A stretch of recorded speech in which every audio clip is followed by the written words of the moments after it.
आप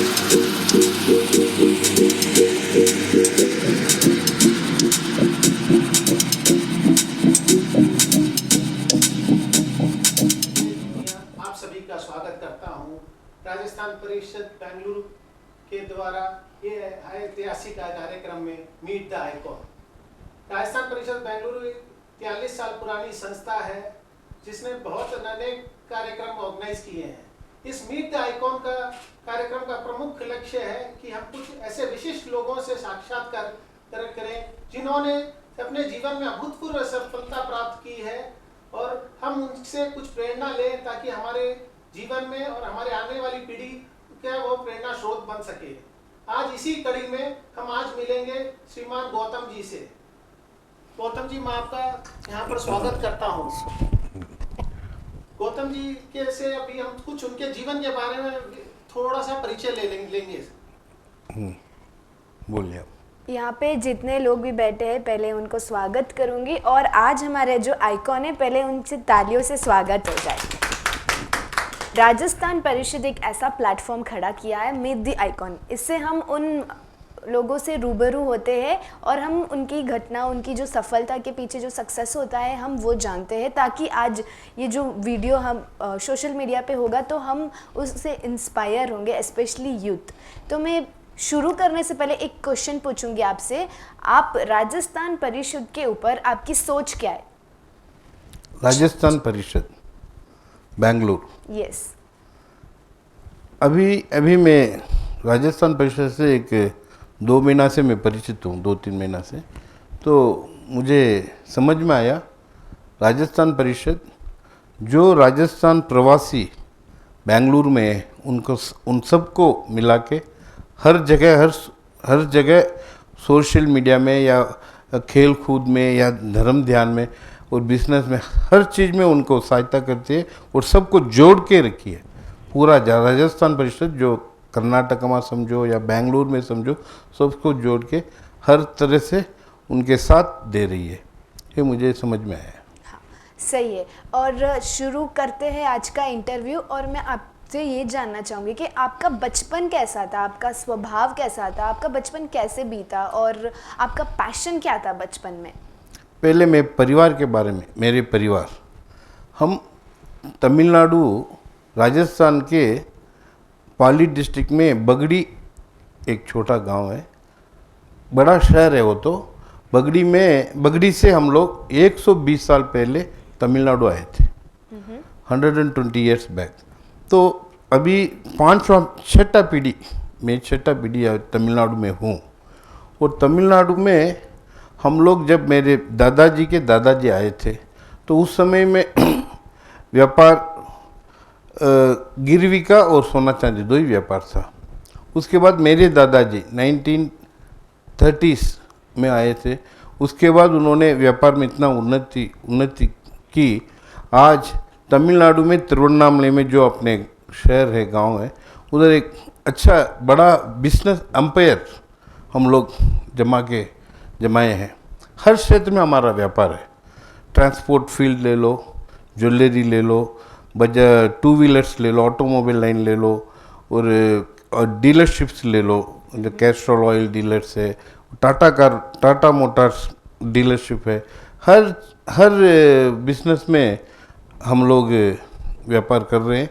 और अभी होटल के लाइन में भी हम लोग उन लाइन में भी गए हैं। तो हर जगह बिजनेस करने के पहले मैं तिरुवन्नामले में पढ़ा था, जन्मा तिरुवन्नामले में, पढ़ा तिरुवन्नामले में। तो तमिल लोगों से इतना परिचित हूँ कि वो लोग अलग ही नहीं समझते, भाई राजस्थान से आए हैं ऐसे नहीं समझते। वो सब भाई जैसे हम लोग, हमारा व्यवहार है उनके साथ और वो भी हमारे साथ ऐसा ही रहते। और हम लोग उनको इतना करुणा दृष्टि से देखते हैं। हर जगह उनका जो भी प्रॉब्लम्स है तो वो लोग हमारे पास आते हैं, भाई वो प्रॉब्लम कैसा सॉल्व करना और मदद करो बोल। तो फाइनेंशियली एडवाइसिंग हर चीज़ से वी आर हेल्पिंग देम।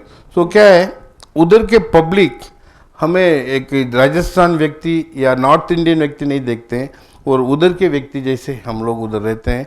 और जब मैं स्कूल में पढ़ा था तो मेरे सबसे परिचित था। तो अभी तिरुवन्नामले में कोई ऐसे दिक्कत नहीं है भी वे बाहर से आया है या परिचित नहीं, अपरिचित व्यक्ति है। तिरुवन्नामले की आबादी 4 लाख की आबादी है, तो प्राय सब हम लोग हमारे परिवार को जानते हैं। VDS परिवार से पूरा साउथ इंडिया प्रसिद्ध है हमारे फैमिली। तो तिरुवन्नामले में कोई दिक्कत नहीं है, आराम से रहते हैं, भाईचारा है उधर के लोगों में। 1967 में north Indian first north Indian who elected as a MLA from south India. तो तमिल भाषित तमिल लोगों हिंदी विरोध था तिरुवन्नामले में। हिंदी विरोध के समय में कामराज जो बड़ा कांग्रेस का लीडर था वो हार गया और हमारे पिताजी कांग्रेस में जीते थे। तो कारण उनका पब्लिक में इतना भाईचारा था, नहीं तो जीत नहीं सकते। और सामने खड़ने वाला क्या था, वो एक उस जात के लोगों कम से कम 1 लाख वोट है, तो 1 लाख वोट उनका था, तो भी हमारे 200 वोट था जैनों का, तो भी हम लोग 5000 वोट से डिफरेंस से उनको हराया। तो इतना बड़ा एक भाईचारा था। 1965 में मेरे पिताजी म्यूनसिपल चेयरमैन, मेयर बोलते हैं ना, नगर पिता, वो 1965 से 69 तक नगर पिता थे। उसके बाद कांग्रेस पार्टी के डिस्ट्रिक्ट प्रेसिडेंट, जिला अध्यक्ष थे, फिर जनता पार्टी के डिस्ट्रिक्ट अध्यक्ष थे। मैं भी यूथ कांग्रेस का लीडर हूँ, स्टेट जनरल सेक्रेटरी तक मैं पहुँचा हूँ, district president, state general secretary. 9 बार जेल गया हूँ, 9 बार जेल गया हूँ, कांग्रेस पार्टी पॉलिटिकल प्रिजनर, 9 बार जेल गया हूँ। जेल में मुझे पीटे थे, मार खाया था मैं। तो मैं हमारे कांग्रेस व्यक्ति जो जेल में प्रॉब्लम था, उस समय में उधर जेलर के साथ कुछ गड़बड़ हो गई, तो हम लोग को पीटे थे। 2000 व्यक्ति थे हम लोग जेल में। तो जालियनवाला बाग जो आपने देखा होगा और पढ़े होंगे, मैं आंख से देखा था। 2000 व्यक्ति को लट्ठी चार्ज करते थे, करके मेरे पास आ गए 2000 व्यक्ति भी, मुझे भी पीटे थे वो। तो ऐसा में पब्लिक में ऐसा हमारा व्यवहार है। तो पब्लिक चाहती है, लोकप्रिय, पब्लिक के प्रिय है हम लोग। हम ऐसे पैसा तो सबके पास है आज, मगर पब्लिक भी हम लोग इतने चाहती है भाई ये लोग नॉर्थ इंडियन नहीं है, अपने व्यक्ति है, और इतना हम लोग उनके साथ गले कंधों से कंधे मिला के काम करते। मेरा छोटा भाई अभी डिस्ट्रिक्ट गवर्नर बना, लायंस क्लब का डिस्ट्रिक्ट गवर्नर बना। मैं आचार्य माँ प्रज्ञा जी के कारण अब्दुल कलाम से मुझे अच्छी दोस्ती थी। तो फिर आचार्य माँ प्रज्ञा और अब्दुल कलाम जब राष्ट्रपति थे, दोनों मिलके foundation for understanding religion and एनलाइटेड citizenship, short में फ्यूरक बोलते हैं, एक फाउंडेशन स्टार्ट किया। उस फाउंडेशन में हिंदू, मुस्लिम, क्रिश्चियन, जैन, सिख सब मेंबर्स उसमें एक साथ मिलके भाईचारा के हिसाब से रहने के लिए वो एक फाउंडेशन बनाया था। तो स्टार्टिंग में फर्स्ट फाउंडेशन में तिरुवन्नामले में स्टार्ट किया था, और अभी तक 14 साल हो गया, अभी तक मैं फाउंडेशन चला रहा हूँ। तिरुवन्नामले में पूरे मुस्लिम ले लो, क्रिश्चियन ले लो, जैन ले लो, सब मेरे साथ जुड़े हुए हैं। 60 मेंबर्स जो तिरुवन्नामले सिटी के जो मेन बिजनेसमैन्स हैं वो सब मेरे साथ जुड़े हुए हैं, और इतना भाईचारा है कि उधर कोई प्रॉब्लम अभी तक रिलीजियस इंटर रिलीजियस का कोई प्रॉब्लम नहीं आया, और आने वाला भी नहीं है। और आ गया तो भी मेरे पास इतनी शक्ति है कि मैं मिनटों में उसको सॉल्व कर दूंगा, इतना शक्ति है मेरे पास। तो और आचार्य माँ प्रज्ञा जी के साथ में मेरा बहुत गुरुदेव का कृपा बहुत थी मेरे पर, और उनके साथ उनके इंगितों के अनुसार मैं सेवा करने का मौका मिला। जीवन विज्ञान का काम उनके साथ में बहुत काम करता था। गुरुदेव हर समय मुझे प्रेरित करते थे, इंगित करते थे ऐसा करना बोल के। और फ्यूरक का काम भी गुरुदेव के साथ किया था। उनका मिशन आचार्य माँ प्रज्ञा तेरापन के 10वें आचार्य हैं, मगर आज वर्ल्ड में उनको तेरापंथ आचार्य के हिसाब से नहीं देखते। वो एक अलग पर्सनालिटी है, एक अलग साहित्यकार है, अलग सोच है उनका। तो आज के हिंदुस्तान में जो भी धर्म गुरु हैं, जो भी साहित्यकार हैं, जो भी बड़े व्यक्ति हैं, आचार्य माँ प्रज्ञा जी को एक भगवान जैसे मानते हैं। उनका सोच, उनका किसी का भी जो भी प्रश्न होता तो गुरुदेव के पास आते और उसका उत्तर ले चले जाते।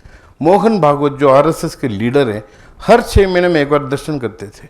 उनको जो भी प्रश्न था वो इधर आते, इसका समाधान मिलता और इमीडिएट चले जाते। ऐसे एक मोहन भागवत ही नहीं, इनके जैसे बहुत पॉलिटिशियंस और बहुत धर्मगुरु आते थे और गुरुदेव की सेवा करके और उनसे जो भी प्रेरणा मिलती, जो भी जवाब मिलता लेके जाते थे और उनका जीवन में उन्नति होता था। तो ऐसे महान आचार्य के साथ मैं उनके साथ नहीं बोल सकता, उनके इंगित के अनुसार मैंने जो भी काम किया मैं गौरवशाली मानता हूँ कि उनके समय में मैं था, उनके साथ सेवा, उन गुरु को सेवा करने में मुझे मौका मिला। और बिजनेस में भी जो भी हम नीति न्याय से जो भी काम करते हैं ना, कभी भी उनका उन्नति स्टेप बाय स्टेप होता है, मगर वो कॉन्क्रीट स्टेप्स होता है। आप देखो कोई गलत काम करने वाला करता है तो एकदम उड़ता है ऊपर, जब एक हवा की बड़ा हवा आती है तो पूरा नीचे आ जाता है जैसे। मगर हमारे जो भी उन्नति 120 साल की उन्नति है, कंक्रीट जैसी उन्नति है, वो नाम भी ऐसा है। और हम लोग नीति न्याय से बहुत काम करते हैं उधर। तो मैं सुना हूँ और देखा भी हूँ, कोई भी परिवार, बड़ा परिवार 60 साल 70 साल के बाद एक डाउनवर्ड आता है, फिर अपवर्ड होता है। तो गुरुदेव के प्रताप से और आशीर्वाद से जो नीति न्याय से हम लोग थे, तो हिसाब से अभी तक हम लोग अच्छी तरह उधर रह रहे हैं। और हमारे परिवार के ऊपर सबका नाम सौकार, हमारे परिवार को सौकार से पुकारते हैं। भाई सौकार परिवार है, वीडीएस परिवार सौकार। दानमल जी सौकार, मेरे दादाजी धर्मीचंद सौकार, मेरे पिताजी, मुझे भी गौतम कुमार सौकार बुलाते हैं। तो हर जगह सौकार लगाते हैं। तो कारण क्या है, हम लोग इतने उनसे जुड़े हुए हैं। और उधर हम लोग को तमिल में सेठू बोलते हैं, सेठ। तो आप देखो, मैं आपको एक बात बताना चाहता हूँ, तमिलनाडु में आप अपने एरिया में तिरुवन्नामलाई डिस्ट्रिक्ट में आप 100 व्यक्ति को खड़ा कर दो, कम से कम 30 व्यक्ति का नाम सेठू रहेगा। और मेरे पिताजी, बड़े पिताजी विजयराज जो एमएलए बने थे, उनका अभी 40 साल और 50 साल की उम्र में 10 व्यक्ति को खड़ा करो, 2 का नाम विजयराज रहेगा। और मेरे पवन कुमार जो उनके लड़के, जो वो भी नगर पिता बने थे, मेयर बने थे, आज आप 30 साल की उम्र में, 20 से 30 साल की उम्र में 10 व्यक्ति को खड़ा करो, कम से कम 4 से 5 नाम पवन कुमार रहेगा। तो उनका नाम क्यों रखते हैं बोल तो अपने परिवार पर और अपने व्यक्तिगत अपने डिसिप्लिन और जो भी हम लोग रहते हैं अपने रहन सहन को देख के उनके बच्चों को भी वो नाम रखते हैं, भी ये भी अच्छा उनकी तरह अच्छा बड़ा हो, अच्छा है वो बोल के उन्होंने भी ऐसा नाम रखा है। तो तिरुवन्नामलाई जो अपने एरिया है 3-4 डिस्ट्रिक्ट में, एक अच्छा गुरुदेव के प्रताप से, आनंद मंगल से बहुत अच्छी तरह से हम रह रहे हैं, जी रहे हैं। और पब्लिक के साथ लोकप्रिय है, पब्लिक हमसे चाहती है और हम भी पब्लिक को चाहते हैं, उनके साथ रहते हैं आराम से। चलिए, हमने ये तो जान लिया कि आपने कितना संघर्ष का सामना किया है और आपके फैमिली का भी बहुत अच्छा सपोर्ट मिला, ये भी हमने देख लिया। और पब्लिक भी आपको कितना प्यार करती है, ये सबसे बड़ी बात है कि आज जो आपको प्यार मिल रहा है पब्लिक से, वो आपकी मेहनत की निशानी है। मेरे दादाजी के। आप हमें ये बताइए, आपने इतना संघर्ष किया जिसमें कई बार आपने जेल भी गए, तो संघर्षों से आप उभरे कैसे? क्योंकि कितनी बार आदमी शक्ति क्षीण हो जाती है, संघर्ष करते थक जाता है, वो भगवान से बोलने लग जाता है कि मैं, मेरे साथ ऐसा बुरा क्यों कर रहे हो। लेकिन आप में और ऊर्जा दिख रही है हम लोगों को। तो ये संघर्ष से उभरने की शक्ति क्या मूल मंत्र है इसका? मूल मंत्र 2 या 3 पॉइंट है। एक तो परिवार में माताजी पिताजी आपको सही सलाह देते हैं और हर संघर्ष में साथ में खड़े रहते हैं। वो बोलते हैं भी गलत काम नहीं करना है, बस बाकी जो भी संघर्ष करते रहो। और जब भी गुरुदेव दर्शन करते हैं तो उनसे एक ऊर्जा मिलती है। और समय समय पर साधु संत तिरुवन्नामलाई आते हैं, साल में 1 बार 2 बार आते हैं, तो उनसे भी प्रेरणा मिलती है। गलत काम जो भी करेगा ना, तो उसको तो कभी ना कभी कितना भी हाइट में जाओ, उनको तो नीचे आना ही है। हम सबको देख लिया और आज भी आप पेपर में देखते रहेंगे कितने व्यक्ति ऊपर गए, कितने व्यक्ति नीचे आ गए। मगर जब तक आप न्याय से काम करेंगे और धार्मिक चिंतन से काम करेंगे, करुणा भाव से काम करेंगे, आपको कभी भी आपको नीचे आ नहीं सकते। आपको ऊंचाई स्लो से डेवलपमेंट स्लो हो सकती है, मगर डेवलपमेंट आपको स्ट्रॉन्ग और कॉन्क्रीट और सही सलामत रहेगी।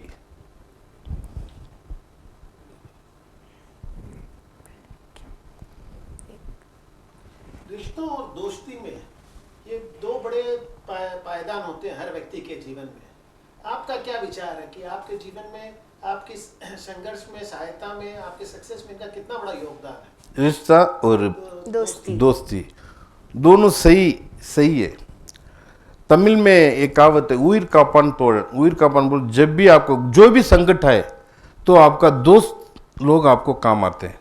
इसके पीछे बड़ा पिक्चर फिल्म भी आया हुआ है।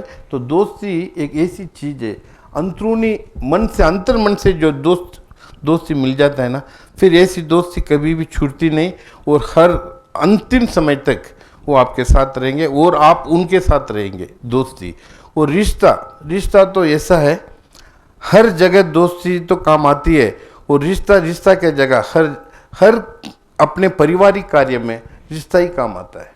हर जगह मेरा अब्दुल कलाम का भी मेरे मित्र हो, वो शादी में वो मिलनी नहीं कर सकते, मेरा भाई मिलनी करना पड़े। तो हर जगह रिश्ता अलग है और दोस्ती अलग है। और रिश्ता एक बैकबोन है, जो भी रीढ़ की हड्डी बोलते हैं ना, ऐसा वो रिश्ता एक रीढ़ की हड्डी है। और जो अपने फ्रेंडशिप जो भी बोलते हैं, वो रियली ग्रेट। हर जगह आपको सही जगह में, आपका कभी आपका रास्ता बदलता है तो फ्रेंडशिप आपको, रियल फ्रेंड क्या करता है, आपका रास्ता बदल गया, आप सही ढंग में आ जाओ, गलत मत करो, वो आपको सही रास्ता में फिर आपको गाड़ी पटरी आ जाती है। तो रिश्ता एक सही चीज़ है और दोस्ती एक सही चीज़ है। दोनों एक रेल के पटरी में कैसे दो है, ऐसी दोनों आपको देखना है और दोनों को आपको निभाना है। बहुत सही। मैं आपकी बातों से ये जान रही हूँ कि आपको तमिल के लिए बहुत प्यार है, बहुत लगाव है। क्या मैं जान सकती हूँ क्यों? तमिल के लिए बहुत ज़्यादा प्यार लग रहा है मुझे यहाँ। हाँ, आपको अभी जो मेरा हिंदी में जो बोल रहा हूँ ना, वो भी सही हिंदी नहीं है। जो मारवाड़ी लोग बोलते हैं ऐसे हिंदी नहीं है। क्यों? तो मैं जन्मा तमिलनाडु में, रहा तमिलनाडु में, काम कर रहा हूँ तमिलनाडु में, बिजनेस तमिलनाडु में, रोज हजारों व्यक्ति से मिलता हूँ तो तमिल में बात करता हूँ। जब मैं घर में आता हूँ तो हिंदी में बातचीत होती है, या गुरुदेव के इधर रिश्ते परिवार में कहाँ मिलते हैं तो हिंदी में बात होती है, बाकी सब तमिल में ही बात होती है। तो तमिल एक कैसे हम हिंदी को हम प्यार करते हैं ना, हिंदी जैसे तमिल को भी हम प्यार करते हैं।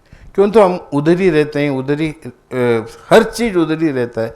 हिंदी से ज़्यादा हम तमिल को ज़्यादा प्यार करते हैं। रहना भी वही है। हाँ, रहना भी वही है। क्यों? तो हिंदी अभी बगड़ी, हम अपने राजस्थान है तो मैं साल में 1 बार जाते हैं, 2 बार जाते हैं। अभी गुरुदेव भी साउथ में तो अभी राजस्थान जाना भी नहीं हुआ, नहीं तो राजस्थान रहते तो हर 3 महीने 4 महीने दर्शन हो जाता था। तो हम तमिल ऐसी एक भाषा है, पुरानी भाषा है। सब लोग तमिल लोग बोलते हैं भाई लाखों साल पुराना, कब हुआ भाषा, कब शुरू हुआ पता नहीं। तमिल बहुत पुरानी भाषा है और अच्छी भाषा है। तमिल लोगों भी बहुत सरल हैं, बहुत अच्छे व्यक्ति हैं। 10% कहाँ भी जाओ, एक राजनीति के हिसाब से कुछ ना कुछ करते रहते हैं। बाकी लोग जो भी है ना, समझदार लोग हैं और अच्छे लोग हैं, सरल लोग हैं तमिल में।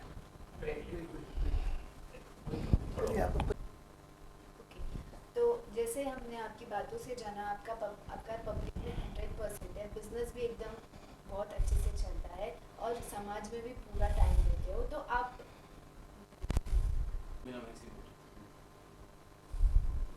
तो जैसे हमने आपकी बातों से सुना, तो पब्लिक में भी आपका एकदम 100% है, बिजनेस और समाज। उसके बीच में बिजनेस, समाज और पब्लिक के बीच में आपका तालमेल कैसे चलता है? प्लानिंग ऐसा है, बिजनेस, हम लोग जो भी बिजनेस करते हैं ना, वो रिटेलर के साथ फेस टू फेस हम व्यापार नहीं करते।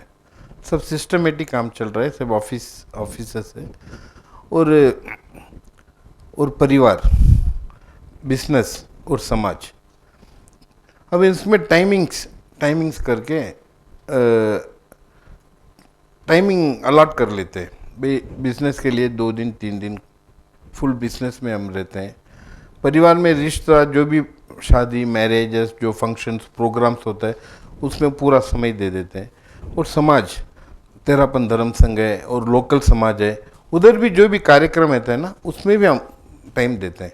तो क्या है, बिजनेस को और व्यापार, बिजनेस और समाज का काम और पारिवारिक रिश्ता समय के अनुसार प्लानिंग करके, एक हफ्ता का, 15 दिन का, 20 दिन का प्लानिंग करके हम काम करते हैं, तो हर जगह पहुंच जाते हैं, समय समय पर पहुंच जाते हैं और हर काम में प्रमुख रहते हैं, अच्छा काम हो जाता है। और मेरा ये भी इच्छा रहता है कौन सा भी काम करो उसमें नंबर 1 रहना, समाज में हो या व्यापार में हो और रिश्ता में भी सबसे अच्छा करना और हर काम में फर्स्ट नंबर 1 रहना, ये कभी भी मेरा इच्छा रहता है और प्राय गुरुदेव के आशीर्वाद से मैं नंबर 1 में रहता हूँ। आपकी सफलता में धर्म संघ का क्या योगदान था? हाँ, मेरे सफलता में धर्म संघ का और देव गुरु धर्म का बहुत बड़ा योगदान रहा। कारण जब मैं 25-30 साल का था, बिजनेस में रहता, दिल्ली जाता, बाहर जाता और पॉलिटिक्स में भी था उस समय में, तो ऐसे व्यक्ति बहुत हैं भाई, हर आदत के लोग व्यापार में भी और राजनीतिक में भी मेरे साथ मिलते हैं। तो भटकने का एज है वो 30-35 साल का भटकने का एज है और हम प्राय दिल्ली में रहते थे उस समय। तो उस समय में हर समय जो दिल्ली में भी मैं साधु संत होते दर्शन करके आता, तो मन में एक डर रहता भाई गलत काम नहीं करना चाहिए, अपने डिसिप्लिन जो भी अनुशासन को छोड़ के गलत काम में नहीं जाना। जो भी मेरे लीडर्स रहते हैं पॉलिटिकल में, आप जानते हैं, सब मांस मट्टी लेते हैं, दारू पीते हैं, सब तरह का उनका आदत रहता है। उनके साथ रहते हुए भी मैं अलग रहता था और लीडर्स भी मुझे अच्छे मिले थे। वो लीडर्स पहले ही बोल देते थे गौतम आए तो उनको अलग रूम दे दो, उनका व्यवहार अलग है, उनका खान पान अलग है, तो उनको सब अलग देते थे। तो मैं यही चाहता हूँ कि आशीर्वाद, गुरुदेव का आशीर्वाद था और एक डर था मन में भाई गलत काम कभी नहीं करना नहीं चाहिए। तो आज गुरुदेव के पास भी नहीं जा सकते और फैमिली में भी मुंह नहीं बता सकते और समाज में भी मुंह नहीं बता सकते। तो हर समय प्रेरणा मिलती थी साधु संतों से भी, इतना काम कर रहे हो, व्यापार में जा रहे हो, राजनीतिक में जा रहे हो, कभी भी गलत व्यवहार मत करो, गलत काम मत करो। ऐसे हर समय साधु संत का प्रेरणा मिलती थी और परिवार से भी प्रेरणा मिलती थी। तो मैं हर समय जागरूक रहता था। कभी कभी मैं वो गुटखा जो उस समय में ज़्यादा लेता था, तो आचार्य महाप्रज्ञ जी का उन्होंने मुझे सौगंध दिलाया, एक दिन में 30 पैकेट लेता था गुटखा और इलेक्शन के टाइम में तो 50 भी लेता था, तो रात और दिन काम चलता था। इलेक्शन में मैं कम से कम 4 MP इलेक्शन और 6 MLA इलेक्शन में प्रमुख रह के काम किया था। 1991 में मुझे MLA सीट अलॉट की थी तिरुवन्नामलई में, कांग्रेस की MLA सीट। तो मेरे परिवार लोगों ने मुझे खड़ने के लिए अनुमति नहीं दी। मेरा नाम अनाउंस हो गया था तिरुवन्नामलई कॉन्स्टिट्यूंसी में, गौतम कुमार बोल के नाम अनाउंस हो गया था। तो मैं पहला व्यक्ति था आज हिंदुस्तान में नहीं वर्ल्ड में, दिल्ली टिकट कैंसिल कराने के लिए मैं दिल्ली गया था। आज तक मैं गया था तो मेरे लीडर वाड़पाड़ी राममूर्ति जो तमिलनाडु के प्रमुख थे, आज तक ऐसा व्यक्ति को मैं नहीं देखा। मैं भी 50 साल से राजनीतिक में हूँ, सीट लेने के लिए दिल्ली आते हैं, वो आप सीट कैंसिल करने के लिए दिल्ली आए तो फर्स्ट व्यक्ति हैं बोल के मुझे बोले थे। और परिवार के कारण मैं MLA खड़ा नहीं था, मेरा नाम अनाउंस हो गया। ठीक है, वो भी एक राजयोग नहीं था। अभी गुरुदेव के अपने धर्म संघ के साथ जुड़े हैं और व्यापार में भी अच्छा काम कर रहे हैं, न्याय नीति से रह रहे हैं और आराम से शांति से जी रहे हैं।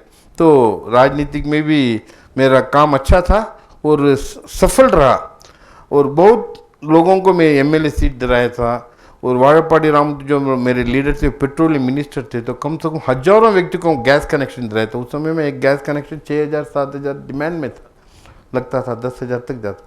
तो मैं सबको, और पेट्रोल पंप लाइसेंस 5-6 व्यक्ति को दिलाया था, गैस एजेंसी 5-6 जनों को दिलाया था। बहुत मैं पब्लिक में सेवा किया हूँ, इसलिए मुझे पब्लिक में अभी भी मैं पॉलिटिक्स में नहीं हूँ अभी, तो भी मेरा एक आवाज़ सुन लिया या मैं एक पत्र भेजा या लेटर मेरे व्हाट्सअप मैसेज भेजा तो 100-200 व्यक्ति तुरंत 2 घंटे में मेरे पास आ जाएंगे। ऐसे व्यवहार है और ऐसे भी सबको मैं उनके उनके उन्नति में मैं सबको काम किया हूँ, उन्नति में है सब। ये तो हम समझ पा रहे हैं, आपने व्यापार में, समाज में, अपने परिवार में भूतपूर्व सफलता पाई है। आज की युवा पीढ़ी को आप क्या संदेश देना चाहेंगे, जो अपने व्यापार शुरू कर रहा है, कि कैसे वो अपने रिश्तों को संभाल के रखे? आपका क्या कहना रहेगा उनके लिए? युवा पीढ़ी ऐसा है अभी, वो खुद ही सेल्फ कॉन्फिडेंट नहीं है अभी युवा पीढ़ी। अभी मैं पेपर में पढ़ा था, नीट एग्ज़ाम के लिए एक गर्ल एग्ज़ाम लिखी थी, वो बोले भाई मैं ठीक से नहीं लिखी बोल के खुदकुशी कर ली, मगर उसका रिजल्ट आ गया, शी इज़ पास्ड। अभी ऐसा भी बहुत व्यक्ति है सेल्फ कॉन्फिडेंट नहीं है, वो डरते हैं। हम लोग इसमें मेन कारण क्या है, माता पिता क्या करते हैं बिजनेस लाइन में, जो भी वो बिजनेस में रहते हैं ना। 14 साल में मैं बिजनेस में आ गया था, तो मेरे माताजी बेचते थे, दुकान जाओ पिताजी हेल्प करो, तो मैं 18 साल में तो पूरा व्यापार में आ गया था। अब लोग क्या कर रहे हैं, पहले एक एक परिवार में 5 बच्चे 6 बच्चे थे और परिवार एक था, तो काका बाबा मामा सब साथ में थे, तो एक डर था, घर में 15-20 बच्चे थे। आज एक बच्चा एक बच्चा है, बच्चा माँ बाप को डराता है, तो माँ बाप डरते हैं बच्चे से। और स्कूल में, मेरा स्कूल भी चल रहा है, 5000 स्टूडेंट पढ़ रहे हैं मेरे स्कूल में, तिरुवन्नामलई में 3 स्कूल चल रहा है। 5000 बच्चे एक में पढ़ रहे हैं, एक में 4000 पढ़ रहे हैं, एक में 2000 पढ़ रहे हैं। उधर भी अभी माता पिता आते ना, वो बोलते हैं भाई बच्चे को कैसा भी आप 10वीं 12वीं तक पढ़ा लो, आप उनको मारो मत पीटो मत, कैसा भी पढ़ा लो, हम कुछ नहीं कर सकते, ऐसे अभी बोल रहे हैं। 25 साल पहले मैं जब पढ़ रहा था ना, उस समय में जो भी माता पिता आते थे वो बोलते थे ये 2 आंख छोड़ दो, कितना भी मारो उनको, मगर इनको पढ़ाओ अच्छा। ऐसे 25 साल 30 साल पहले माँ बाप बोलते थे।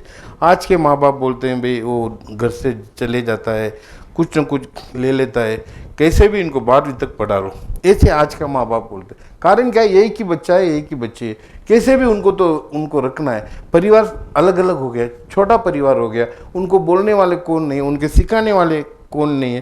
पहले तो दादा थी, दादी थे, दादा थे, मामा थे, मामी थे, या काका थे, चाची थे, कुछ न कुछ उनको सिखाते भाई अपना परिवार ऐसा, अपना संस्कार ऐसा, जैन संस्कार या हिंदू का संस्कार ऐसा। अभी संस्कार बोलने वाले क्या है, माता पिता के संस्कार पता नहीं है, तो वो क्या बच्चे को सिखाएगी। माँ बाप बच्चे के साथ 4-4 घंटे बैठते हैं, टीवी देखते रहते हैं, जब भी वो इंटरमिशन आता है तो 5 मिनट उनसे बात करते हैं, फिर वो प्रोग्राम आ गया तो फिर प्रोग्राम देखते हैं। तो 4 घंटे बैठे में 10 मिनट बात करते हैं, तो उनको संस्कार देने वाले कौन है? तो संस्कार देने के लिए संयुक्त परिवार हो, दादा दादी साथ हो, काका काकी साथ हो, तो उनको प्यार और हर चीज़ मिलता है। काका काकी से प्यार भी मिलता है, वो डांटते भी हैं गलत काम किया तो। आज गलत काम किया तो डांटने वाले कौन है बोलो आप? माता पिता तो बोल नहीं सकते, बोले तो लड़का दौड़ जाता है, डराता है। इसलिए संस्कार होना है तो परिवार संयुक्त रहना चाहिए, तो आपको संस्कार मिलेगी, नहीं तो संस्कार मिलने में बहुत कठिन है। और माँ बाप जब भी बच्चे के साथ बैठते हैं तो फ़ोन वगैरह अलग करके 2 घंटा उनसे बातचीत करना, मन खोल के बातचीत करना, फ्रेंड जैसे बातचीत करना, तो आपको आराम से बच्चे को संस्कार दे सकते हैं और बच्चा आपका रहेगा। बहुत अच्छा संदेश मिला है आज के।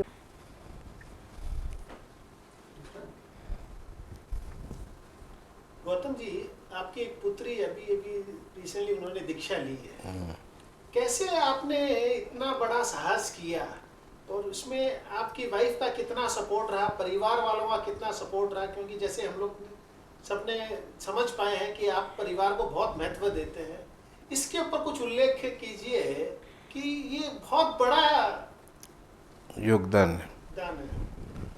ऐसा है, जब दीक्षा के अनुमति लेने के लिए मेरे डॉटर मेरे पास बात करती थी, तो उनका एज था 22। शी इज़ MBA, और तिरुवन्नामलई से 200 किलोमीटर दूर है चेन्नई कॉलेज में, वुमेंस कॉलेज में, जो 100 साल पुरानी कॉलेज में उन्होंने MBA करके उस कॉलेज के सेक्रेटरी इलेक्शन में खड़ के जीती थी। She is branded. Her cheese, pencil भी लेंगी ना तो ब्रांडेड ही लेगी, सॉक्स लेंगी, हर चीज़ ब्रांडेड। तो जब दिल्ली में प्रेक्षाजान इंटरनेशनल शिविर लगा था, तो उस शिविर में मेरे पुत्री और मेरे भाई के पुत्री दोनों साथ में अटेंड किए थे। ऐसे तो हर साल तिरुवन्नामले कोई ना कोई साधु संत पधारते हैं, तो उनके साथ रास्ते की सेवा, और 15-20 दिन रुकते तो उधर सेवा होती है। और हम लोग करीबन 25 साल से गुरुदेव के चतुर्मास में हर साल 2 महीना हम चौका का सेवा करते हैं। तो मैं 3 भाई हैं, तो मेरे 15-15 दिन का टाइम एक भाई को मिलता है, तो हम पूरा परिवार, अब मेरे समय आ गया तो मैं पूरा परिवार लेके आता। तो मेरे डॉटर प्रमुखा श्री जी और मुख्य नियोजिका जी के साथ उनकी सेवा बहुत करती थी। तो मुख्य नियोजिका जी का जो भी हिंदी का लिखना था तो इनके द्वारा लिखाते थे, क्योंकि इनका अक्षर भी बहुत अच्छा, और उनके साथ बहुत सेवा कर, और नया दीक्षित सतियों को इंग्लिश पढ़ाती थी। तो ऐसा भी उनके साथ रहना और 15 दिन सेवा करना, और समझो उनका पुण्य उदय में हो गया, और वो उनका दीक्षा का मनोबल हो गया। और हम लोग 1 साल तक उनका अनुमति नहीं दिए थे, हर तरह से परीक्षा की थी। तो हर परीक्षा में वे निपुण निकले और निडर निकले, और बहुत मन में जागरूक थे, और उनको दीक्षा ही लेना था। तो हम लोग उसके बाद निर्णय लिया भी, जब ये लोग सही हैं, हर चीज़ से सही हैं, तो फिर दीक्षा का अनुमति दे दी। दीक्षा अनुमति देने के पहले 1 महीना के पहले उन लोगों ने 3 दरब इसके ऊपर नहीं लेंगे। उसके बाद 3 दरब छोड़ के नीचे सोने लग गए। उसके बाद वो बोले अब आप अनुमति नहीं देंगे तो अब हम अनशन कर लेंगे। उसके बाद हम लोग उनका दृढ़ता को देखते हुए और अनुमति दी, और आज वो सही जगह पे, आज वो दीक्षित होके सही जगह से। और आज के युग में जो लड़कियों को लिए एक इस युग में खतरा है, उस खतरा से वो अलग और आध्यात्मिक जीवन में जी रहे हैं। उनको देखते ही बहुत शांति, मुझे बहुत शांत मैं फील कर रहा हूँ, और सही जगह गई है, और उनका आध्यात्मिक उन्नति होती रहे। और आचार्य माँ समन जी के द्वारा उनका हर चीज़, जो भी वो लक्ष्य लेके घर से निकली है और संघ में आई है, हर लक्ष्य उनका पूर्ण हो, इसी मंगल कामना करता हूँ। एक बार जोरदार तालियां हो जाए, इतनी अच्छी बात कही है। तो thank you so much for coming here and inspiring lot of youths and everybody sitting over here. आप यहाँ पे आए, थैंक यू सो मच। बहुत सारी बातें हो गई आपके साथ, हमने पूरा आपका संघर्ष देख लिया, आपके जीवन का जो भी यात्रा था हमने सब सुन लिया। क्या आप थोड़ी सी हंसी मजाक हो जाए? थोड़ी सी कुछ फनी क्वेश्चंस पूछूंगी आपको, चलेगा ना? चलेगा। ओके, लिमिटेड क्वेश्चन से पूछूंगी। पहला क्वेश्चन, आप अपने पत्नी जी को प्यार से क्या बुलाते हो? मैं प्यार से मैं जी बुलाता हूँ। जी? हाँ, ओ जी ऐसे बुलाता हूँ। और वो भी आपको यही बुलाते हैं? हाँ। अगर आपकी पत्नी जी आपसे रूठ जाती है तो आप किस तरह मनाते हैं? अभी तो रूठने का कोई सवाल ही नहीं है। जब छोटे थे, नए 5 साल, उस समय तो रूठने का स्वाभाविक था। वो हम लोग भी बिजनेस में थे, यंगस्टर थे, तो उनके सुनते नहीं थे, तो रूठना तो स्वाभाविक था। फिर उनको मनाना कई तरह से मनाते थे, कई तरह से मनाते थे। एक ऐसी चीज जिससे आपको डर लगता है?